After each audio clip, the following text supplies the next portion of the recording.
नमस्कार बच्चों, कैसे आप सब। आज से हम स्टार्ट करेंगे आपके टर्म 1 क्लास 10th का रिवीजन बैच शॉर्टकट मेथड से कि किस प्रकार हम क्वेश्चन को, मैथ और साइंस के क्वेश्चन को बहुत शॉर्टकट मेथड से पेपर में सॉल्व कर सकते हैं। सबसे पहले आपको एनसीईआरटी रिवाइज कराऊंगा मैं, और एनसीईआरटी जब हम रिवीजन करेंगे तो वो शॉर्टकट मेथड से करेंगे। पहले जो आपने किया था वो बहुत डिस्क्रिप्टिव मेथड था, लॉन्ग मेथड था, लेकिन जैसे कि आपको पता है इस साल एमसीक्यू इंट्रोड्यूस हुआ है, तो अब मेथड्स इंपॉर्टेंट नहीं रखते, अब आपको बस आंसर निकालने का तरीका पता होना चाहिए। तो मैं आपको हर क्वेश्चन का, हर एक्सरसाइज का, हर चैप्टर का शॉर्टकट मेथड सिखाऊंगा ताकि आप क्वेश्चन को देखते ही आंसर कर पाओ, आपको ज्यादा मेहनत करने की जरूरत ही नहीं पड़ेगी।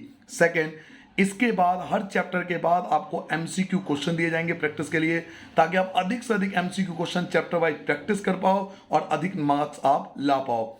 हर चैप्टर के मैं आपको इंपॉर्टेंट क्वेश्चन बताऊंगा कि इस साल कौन कौन से क्वेश्चन बहुत ज्यादा इंपॉर्टेंट है और किन क्वेश्चनों की प्रैक्टिस हमें सबसे ज्यादा करना चाहिए। और जैसा कि आपको पता है कि केस स्टडी आजकल बहुत आता है, तो एमसीक्यू प्रैक्टिस के साथ मैं आपको केस स्टडी के क्वेश्चन भी दूंगा ताकि आप चैप्टर वाइज केस स्टडी अच्छे से प्रैक्टिस करके जाओ, ताकि आपको इन क्वेश्चनों में दिक्कत नहीं हो। और लास्ट में जिन बच्चों ने पेड अप बैच का सब्सक्रिप्शन ले रखा है उनको प्रॉब्लम सॉल्विंग भी मिलेगा, यानी अगर उनको किसी क्वेश्चन में दिक्कत आती है, चाहे वो एनसीईआरटी रिवीजन में, चाहे वो एमसीक्यू क्वेश्चन प्रैक्टिस में, चाहे इंपॉर्टेंट क्वेश्चन में, चाहे केस स्टडी में, तो जिन बच्चों ने पेड अप बैच का सब्सक्रिप्शन ले रखा है उनकी प्रॉब्लम सॉल्विंग भी की जाएगी। अगर कोई दिक्कत आती है तो उनके साथ हम हैं, उनकी प्रैक्टिस कराई जाएगी एक्स्ट्रा। ठीक है, तो चलिए पहले मैं आपको शॉर्टकट मेथड सिखाता हूं आपके एक्सरसाइज 1.1 का। सबसे पहले 1.1 में देखिए आपको करना क्या है। सबसे पहले आप इन क्वेश्चनों को समझ लीजिए कि 1.1 में आपको सारे क्वेश्चन नहीं करने, 1.1 में आपको केवल फर्स्ट क्वेश्चन करना है और केवल थर्ड क्वेश्चन करना है। केवल इन दोनों की प्रैक्टिस करके जानी है, बाकी सभी क्वेश्चन आपके सिलेबस में इस बार नहीं है। तो यही मैंने आपसे कहा, ये जो वीडियो बन रहा है बिल्कुल एग्जाम के अकॉर्डिंग बन रहा है, जो आपके फर्स्ट टर्म में जो क्वेश्चन आएंगे उनके अकॉर्डिंग बनाया जा रहा है। तो चलिए स्टार्ट करते हैं, मैं आपको तरीका बताता हूं। फर्स्ट क्वेश्चन आपसे कह रहा है कि use Euclid division algorithm to find HCF. आपको यूक्लिड विभाजन प्रमेय का इस्तेमाल करना है एचसीएफ निकालने के लिए। तो एचसीएफ हम निकालने के लिए यूक्लिड डिवीजन एल्गोरिथम का देखिए कैसे करेंगे। क्वेश्चन है 135 एंड 225, इनका आपको एचसीएफ निकालना है। तो तरीका आप क्या करोगे कि आपको सिर्फ क्या करना है कि बड़ी संख्या को छोटी संख्या से डिवाइड करना है। बड़े नंबर को छोटे नंबर से आपको डिवाइड करना है। डिवाइड हम सबको आता है, 135 225 एक बार में आप जाएगा तो 135 आप माइनस कर दोगे तो आपके पास 90 बचेगा। अब 90 से डिवाइड करेंगे इस नंबर को 135 को, तो 90 बन जा 90, क्योंकि 90 टू जा करोगे तो 180 जो कि इससे बड़ा हो जाएगा। तो 90 को 1 से मल्टीप्लाई तो 90 आ जाएगा, माइनस कर दोगे तो ये आ जाएगा 45, और 45 से डिवाइड करेंगे हम 90 को, तो आपको पता होगा 45 टू जा 90 होता है, ये आपका जीरो आ गया। ये तब तक डिवाइड करते जाना जब तक जीरो ना आ जाए। अब आपका जीरो आ गया तो ये आपका एचसीएफ जो लास्ट में जिससे आपने डिवाइड किया, जिससे आपने अंत में डिवाइड किया, तो ये आपका एचसीएफ कहलाएगा। तो आप 45 जो है वो एचसीएफ के तौर पर आंसर पे टिक करोगे, तो आपको जो एचसीएफ होगा वो 45 होगा। पहले हमें बहुत कुछ करना पड़ता था डिवाइड डिवीजन के अलावा, बट अब क्योंकि आपको एमसीक्यू पेपर मिलेगा तो केवल आपको आंसर पे फोकस करना है। आपको डिवाइड करते जाना है जब तक जीरो ना आ जाए। जिससे डिवाइड करने पे जीरो आया, 45 से डिवाइड करने पे जीरो आया, तो आपका एचसीएफ जो होगा वो 45 होगा। ऐसे ही सेकंड पार्ट देखिए आपका है 196 और 38220, 196 और 38220। तो सेकंड पार्ट में आपको बताने वाला हूं 196 और सेकंड नंबर है आपका 38220, 38220, ये दो नंबर आपको दिया हुआ है और आपको इनका एचसीएफ फाइंड करना है। तो छोटा नंबर 196 है, इससे आपको डिवाइड करना है 38220। डिवाइड कैसे करते थे बचपन में, देखिए पहले 3 डिजिट और 3 डिजिट हम ले लेंगे, तो 196 को 2 जा करूंगा तो इससे बड़ा हो जाएगा, तो मैं केवल 1 टाइम्स में इसको, क्योंकि 1 टाइम्स में पूरा डिवाइड हो सकता है, तो 196 आ गया। अब 382 में से 196 को माइनस करूंगा तो 6 आएगा, 8 आएगा, 1 आएगा, 186 आ गया। उसके बाद हम 2 लिख देंगे। तो 1862 196 के टेबल में ये 9 टाइम्स में आप करोगे। जब 9 बार 196 के 9 से आप मल्टीप्लाई करोगे तो आएगा 1764। फिर आप माइनस करोगे तो ये आपका बचेगा 8 और ये बचेगा आपका 9 98, बाकी सब जीरो। लास्ट में नंबर क्या बचा? तो जीरो बचा। 196 की 5 टाइम्स मल्टीप्लाई करोगे तो ये 980 ही आ जाएगा। 196 की 5 से गुना करोगे तो 980 आ गया। देखिए जीरो आ गया, तो लास्ट में जीरो आ गया। किससे डिवाइड करने पे जीरो आया? तो 196 से डिवाइड करने पे जीरो आया। प्रभु किससे डिवाइड करने पर जीरो आया?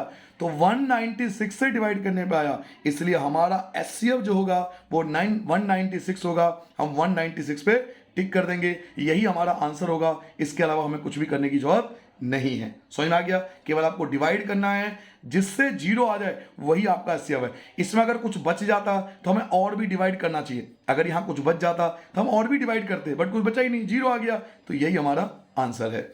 नाउ थर्ड पार्ट को देखिए। थर्ड पार्ट क्या आपके पास? 867 और 255, 867 और 255। तो फिर हम वही करने वाले हैं। हम क्या करेंगे कि 255 छोटा नंबर है से डिवाइड करेंगे। किसको? तो डिवाइड करेंगे 867 को। तो 867 को डिवाइड करेंगे। ठीक है बच्चों, स्टार्ट करें। अब 255 आप समझिए, ये 250 के आसपास समझिए, तो 3 बार में चला जाएगा। और 255 क्या 3 बार मल्टीप्लाई करोगे तो 765 आ जाएगा। मल्टीप्लाई करके देखना आप। उसके बाद आप माइनस करोगे तो ये बचेगा 2, ये बचेगा 0, ये बचेगा आपका 1, 102 बच गया। अब 102 से डिवाइड करेंगे किसको? 255 को। जिससे हमने पहले डिवाइड किया था वो यहां आ जाएगा। ठीक है, अब ये आपका 2 बार में चला जाएगा, 2 टाइम्स में चला जाएगा, 204 आ जाएगा। 102 का 2 से मल्टीप्लाई करोगे 204, 204 आ जाएगा। 5 में से 4 माइनस करो 1, और ये आपका बचेगा 5, 51 बच गया। ये तो आपका जीरो आ गया। अब 51 से डिवाइड करेंगे 102 को, तो 51 2 जा 102 होता है, तो देखिए जीरो आ गया। तो किससे डिवाइड करने पे जीरो आया? तो 255 से डिवाइड करने पे जीरो आया। 255 से डिवाइड करने पे जीरो आया। इस सॉरी बच्चों, 51 से डिवाइड करने पे जीरो आया। 51 से डिवाइड करने पे जीरो आया, तो यही हमारा एचसीएफ होगा। क्योंकि 51 से डिवाइड करने पर जीरो आया, तो जिससे डिवाइड करने पे जीरो होता है वही आंसर आता है। तो 51 हमारा एचसीएफ जो होगा वो 51 होगा। हम 55 पे टिक कर देंगे। तो आपने देख लिया कि केवल आपको डिवाइड करना है, डिवाइड करके आप आंसर बता सकते हो कि एचसीएफ क्या आने वाला है। तो यूक्लिड डिवीजन का कोई भी क्वेश्चन आए तो केवल हम एचसीएफ करेंगे और हमारा आंसर आ जाएगा। तो ये फर्स्ट क्वेश्चन के 3 पार्ट थे। नाउ क्वेश्चन नंबर 3 पे आते हैं। फर्स्ट क्वेश्चन आपका कंप्लीट हो गया। सेकंड, 4, 5 नहीं करना आपको फर्स्ट टर्म के लिए, केवल थर्ड क्वेश्चन आपको दोबारा करना है। An army consist of 316 member. एक आर्मी में 616 मेंबर हैं जिनको मार्च करना है। किनके पीछे? एक आर्मी बैंड के पीछे। आर्मी बैंड आपने देखा होगा, आप अक्सर Republic day parade, RD parade बोलते हैं इसको, रिपब्लिक डे देखा होगा उसमें। तो आर्मी बैंड में 32 मेंबर है। आर्मी बैंड में 32 मेंबर है और उनके पीछे 616 मेंबर को मार्च करना है एक परेड में। द 2 ग्रुप्स आर टू मार्च। अब यहाँ पे 2 ग्रुप है ना, यहाँ पे 2 ग्रुप है। क्यों? एक तो हो गए जो 32 मेंबर है जो आर्मी बैंड है वो वाले, और 616 मेंबर जिनको मार्च करना है, ये मार्च करेंगे और ये बैंड हो गए। तो 2 ग्रुप है। Are to march in the same number of column. देखिए बच्चों, जहां पे ये शब्द आ जाए सेम नंबर ऑफ कॉलम या सेम नंबर ऑफ रॉ, मेरी बात को ध्यान रखना, जहां पे ये शब्द आ जाए सेम नंबर ऑफ कॉलम या सेम नंबर ऑफ रॉ, वहां पर हमेशा एचसीएफ निकालना पड़ता है। वहां पे हमें एचसीएफ निकालेंगे। तो हम फिर से क्या करेंगे? 616 और 32, 616 और 32 का एचसीएफ निकालेंगे, जैसा कि मैंने आपको अभी अभी सिखाया था। तो चलिए मैं पेज ले लेता हूं और मैं आपको फिर से एचसीएफ सिखाता हूं। तो कौन कौन से मेंबर थे? एक तो 32 था। 32 से डिवाइड करना है किसको? 616 को हमें डिवाइड करना है। तो पहले 32 को 1 से करोगे तो ये 32 आ जाएगा। आप माइनस कर दो तो 29 बचेगा। 6 की जगह 6 आ गया। फिर ये 9 टाइम्स में जाएगा, तो 32 की 9 से आप मल्टीप्लाई करके देखो। तो 32 की 9 से मल्टीप्लाई करोगे 288 आ जाएगा। माइनस कर दो तो केवल 8 बचेगा। अब आपका 8 जो है रिमाइंडर बच गया, शेषफल बच गया। अब आप 8 से डिवाइड करोगे किसको? 32 को डिवाइड करोगे तो 8 जा 32 ही तो होता है, तो 0 आ गया। किससे डिवाइड करने पे 0 आया? तो 8 से डिवाइड करने पे 0 आया। तो यही आपका एचसीएफ है और यही आपका आंसर है। आप इसी आंसर पे टिक कर दोगे। समझ में आ गया बेटा? क्योंकि इस क्वेश्चन में पूछा गया था सेम नंबर ऑफ कॉलम, जब सेम नंबर ऑफ कॉलम हो या सेम नंबर ऑफ रो हो तो हमें कुछ नहीं करना होता है, हमें इन दोनों को एचसीएफ निकालना होता है। और एचसीएफ हम सीख चुके हैं पहले क्वेश्चन में कि इन दोनों को डिवाइड करते जाना है जब तक 0 ना आ जाए। तो मैं डिवाइड करता गया, पहले मेरा 8 रिमाइंडर आ गया, फिर 8 से डिवाइड किया 32 को तो 0 आ गया। तो 8 से, तो 8 हमारा एचसीएफ होगा, क्योंकि 8 की वजह से 0 आया था, तो 8 हमारा एचसीएफ होगा। सो 8 इज द रिक्वायर्ड आंसर। ठीक है, तो ये एक्सरसाइज के 2 क्वेश्चन है।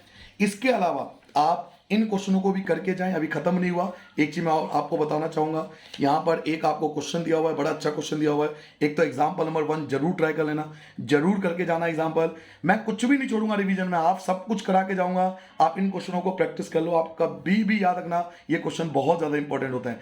यूज यूक्लिड एल्गोरिथम, एचसीएफ आपको फाइंड करना है। एक नंबर आपको ये दिया हुआ है, एक नंबर आपको ये दिया हुआ है, तो आप खुद भी कर सकते हो। ये एक तरह से आपका होमवर्क है। आपको डिवाइड करते जाना है जब तक 0 ना आ जाए। जिस संख्या से डिवाइड करने पे 0 आ जाए वही आपका एचसीएफ होगा। ये सब करने की कोई जरूरत नहीं है, जितना ये सब किया हुआ है हमें इनमें से कुछ नहीं करना, केवल आप डिवाइड करते जाना, जिसकी वजह से 0 आ जाए वो आपका आंसर होगा। तो एक तो एग्जाम्पल नंबर 1 जरूर कर लेना बच्चों, एग्जाम्पल नंबर 1 बहुत इंपॉर्टेंट है। और एक क्वेश्चन और मैं आपको बता के जा रहा हूं, एग्जाम्पल नंबर 4। देखिए एग्जाम्पल नंबर 4 मैं खुद भी आपको कराना चाहूंगा, बहुत बार आ चुका है, बोर्ड के एग्जाम में बहुत बार आ चुका है। अ स्वीट सेलर हैज 420 काजू बर्फी। एक स्वीट सेलर के पास, मिठाई विक्रेता के पास 420 काजू की बर्फी है और 130 बादाम की बर्फी है। 420 काजू बर्फी है और 130 बादाम बर्फी है। She want to stack them in such a way that, अब वो बर्फी को इस प्रकार से लगाना चाहती है कि that each stack has the same number, देखिए आ गया same number of column and they up to the least number of the tray, what is the number of that can be placed in each tray of this purpose। तो जहां पे same number आ जाए कि वो किस प्रकार से सब इन बर्फी को लगाए ताकि same number of row and column बने और कम से कम जगह ले ट्रे के अंदर। तो जहां पे ये सेम नंबर आ जाता है वहां पे हमें क्या करना है, तो 420 का और 130 का हमें एचसीएफ निकालना है। और हम सबको एचसीएफ बहुत अच्छे से आता है, हम पढ़ चुके हैं। तो बेफिलहाल ये क्वेश्चन मैं आपको करा भी देता हूं, आ जाइए हम कर लेते हैं क्वेश्चन। इसमें देखिए 130, तो 130 से डिवाइड करेंगे 420 को। तो पहले आप डिवाइड करोगे तो 140 को ये 3 बार में चला जाएगा, ये 3 बार में करोगे तो 390 आ जाएगा, 390 माइनस कर सकते हो आप, तो 0 और ये आ जाएगा 3। अब 30 से डिवाइड करेंगे 130 को, तो 34 जा होता है 120, आपका 10 बच जाएगा। अब 10 से डिवाइड करोगे 30 को, 10 से डिवाइड करोगे 30 को, तो 10 के टेबल में 30 3 बार में आ जाएगा, 30 आपका 0। तो किसकी वजह से 0 आया, किसकी वजह से 0 आया, तो 10 से डिवाइड, तो 10 हमारा रिक्वायर्ड आंसर होगा। तो एचसीएफ जो होगा वो 10 होगा। तो हमें एचसीएफ निकालना था क्योंकि इसमें number of row and number of column आपसे पूछा जा रहा था। तो यही मैं आपसे कहना चाह रहा था बच्चों कि हम क्या करेंगे कि इस पूरे वीडियो के अंदर सबसे पहले छोटे छोटे वीडियो होंगे, आप देखना, बड़े वीडियो नहीं बनाऊंगा मैं एनसीईआरटी का पहले चाहता हूं आप रिवीजन कर लो। पहले आप एनसीईआरटी का रिवीजन कर लो शॉर्टकट मेथड से। मैं आपको वो क्वेश्चन के मेथड बताऊंगा जो आपने कहीं नहीं पढ़े हैं, कहीं नहीं देखा है, कहीं नहीं सुना है। ये तो फिर भी आपने थोड़ा बहुत फर्स्ट एक्सरसाइज आपने कर रखा होगा बहुत अच्छे से, क्योंकि पहला एक्सरसाइज है भाई, तो हर कोई करता ही है, हर कोई टीचर कराते ही है। बट बाकी एक्सरसाइज जो बड़े बड़े क्वेश्चन आपने करे, आप बिलीव मानिए मैं ट्रिग्नोमेट्री के भी बहुत शॉर्ट ट्रिक आपको बताने वाला हूं जो आपको मजा आने वाला है इन बैचों के अंदर। तो पहले एनसीईआरटी का रिवीजन करेंगे, फिर मैं आपको चैप्टर के एंड में एमसीक्यू प्रैक्टिस के लिए क्वेश्चन दूंगा, आपको चैप्टर के इंपॉर्टेंट क्वेश्चन भी बताऊंगा, चैप्टर के केस स्टडी बताऊंगा, और जिन्होंने पेड सब्सक्रिप्शन ले रखा है उनकी प्रॉब्लम सॉल्विंग भी होगी। तो बेहतरीन मजा आने वाला आपको। 45 डेज में हम मैथ और साइंस कंप्लीट करने की कोशिश करेंगे, जिसमें आपको कंप्लीट सिलेबस करा के दूंगा। और जब आप इन क्वेश्चनों को बहुत जल्दी जल्दी करोगे, शॉर्ट 2 या 3 बार प्रैक्टिस कर लोगे, तो आप इन क्वेश्चनों को बहुत जल्दी कर पाओगे एग्जाम में, क्योंकि एमसीक्यू का मेन फंडा यही है कि किसी तरह से टाइम बचाना है। तो आई होप आपको पहला एक्सरसाइज बहुत अच्छे से क्लियर हो गया। तो चलिए मिलते हैं अगले वीडियो में एक्सरसाइज 1.2 के शॉर्ट ट्रिक के साथ। तब तक आप सबको नमस्कार।